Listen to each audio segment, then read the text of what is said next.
A man and woman walk through one of the most expensive areas in the city. The man wears a 40,000-pound Rolex watch. The woman shows off a rose gold Patek Philippe worth 70,000 pounds. They look like easy targets, but someone is watching them closely. 21-year-old Jakob Harkett has picked them as his next victims. He's part of a dangerous crime gang that has been robbing people in rich parts of London for years. But this time, he's about to make a huge mistake.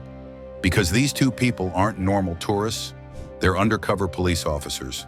In less than a minute, a failed robbery will reveal a massive international crime network, one that runs from North Africa all the way into London's wealthiest streets. You're about to see one of the most daring police operations in British history. But this story goes deeper than just one arrest. By the end of this video, you'll see how Mayfair became the #1 hotspot for watch robberies in Europe, and how one street thief helped bring down a global criminal empire. But before we get to that intense moment, you need to know how we got here. Because this isn't just a story about two men trying to steal a watch. It's a much bigger picture, one that shows how London became the center of one of the most advanced luxury theft operations in the world. Let me show you the side of London that travel brochures never talk about. In the last 7 years, watch thefts in England and Wales have nearly doubled. Now over 11,000 cases each year. In London alone, 6,000 watches were stolen last year.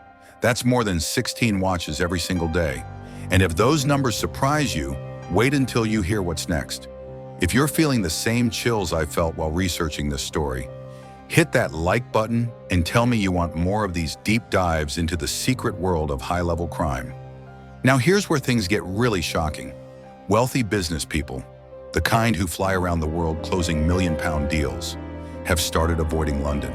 Not because of terrorism, not because of financial risk, but because they're afraid of being attacked in broad daylight, just for wearing a watch. The method is always the same. Criminals spot a luxury watch, use speed and fear to strike, then disappear into the crowd. It's over in seconds. Victims don't even realize what happened until it's too late. But here's the scary part. These weren't just random street crimes. Police soon discovered they were facing something far more serious. A well-planned network that would take one of the biggest undercover operations in police history to stop. The real story starts far from London, in North Africa, in a country called Algeria. What detectives found was a pipeline, a criminal highway that ran from Algerian cities, through France, and straight into the richest parts of London. These weren't small-time crooks looking for fast money. These were trained, organized professionals. They studied luxury watch brands online. They picked their targets carefully. They chose places like Mayfair, Knightsbridge, and Soho, areas where the rich walk freely, showing off watches worth more than some people make in a lifetime. Detective Sergeant Andy Swindles, the head of the Met's luxury theft unit, called it stealing to order. These criminals weren't grabbing just any watch. They were after specific models: Richard Mille, Rolex Daytona, the kind of watches that could be sold quickly through global black markets. And the value? Shocking. One Richard Mille can be worth 300,000 pounds. Some rare Patek Philippe's go for over 500,000 pounds.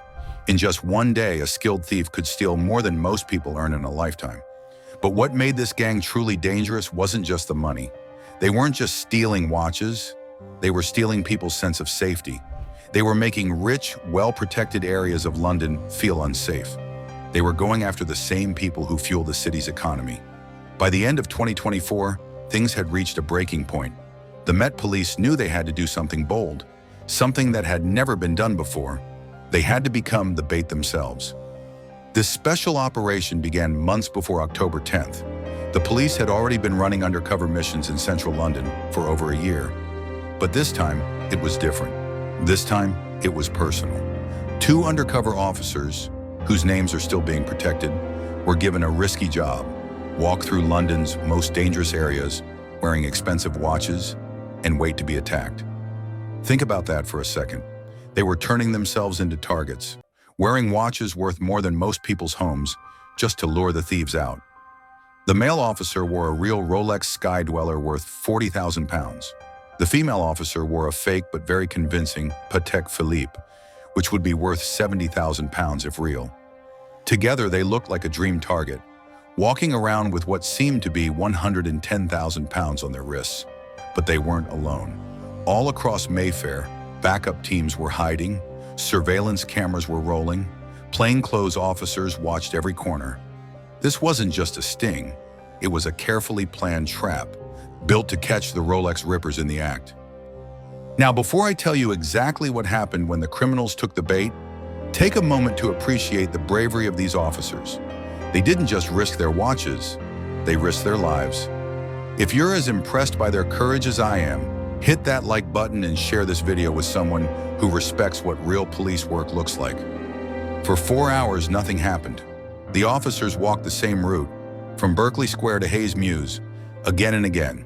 They made themselves easy to spot, visible, vulnerable, the perfect targets. And then, at exactly 6:15 p.m., it happened. Jakob Harkett, just 21 years old, had been watching them. He followed quietly, carefully, studying their movements, waiting for the perfect moment. What he didn't know was that he was walking straight into the most advanced police trap in British history. What you're about to hear is the moment months of planning, thousands of pounds in equipment, and expert teamwork all came together in just a few seconds of pure chaos. This is it, the moment that changed everything. Harkett walks up from behind. He acts normal, blending into the crowd, but hidden cameras are already locked on him. You can see him looking at the woman's wrist, where the fake Patek Philippe sparkles like the real thing. And then, he strikes. In one quick move, he grabs the watch and tries to rip it away. But it doesn't come off. There's a struggle. And in that moment, he realizes something is wrong. These two don't react like victims. They react like trained police officers. Harkett has made a huge mistake. The chase starts instantly. But this isn't a normal chase. This is a fully planned operation kicking into gear. Backup officers rush in from every direction. There's no way out. Watch how perfectly it all comes together. The officers don't just stop Harkett. They control the scene, search for other suspects, and make sure everyone is safe. This moment was the result of months of hard work, training, and preparation. Within minutes, Harkett was on the ground and under arrest. The fake Patek Philippe he had grabbed and then dropped during the chase was recovered. But that wasn't the real win, because as officers cuffed him, they spotted something else. 3 more men had also been following the tourists, and now they were trying to slip away into the crowd. The trap hadn't just caught one thief, it had exposed an entire team. One of them, 34-year-old Mohammed Nos, was arrested right there on the spot.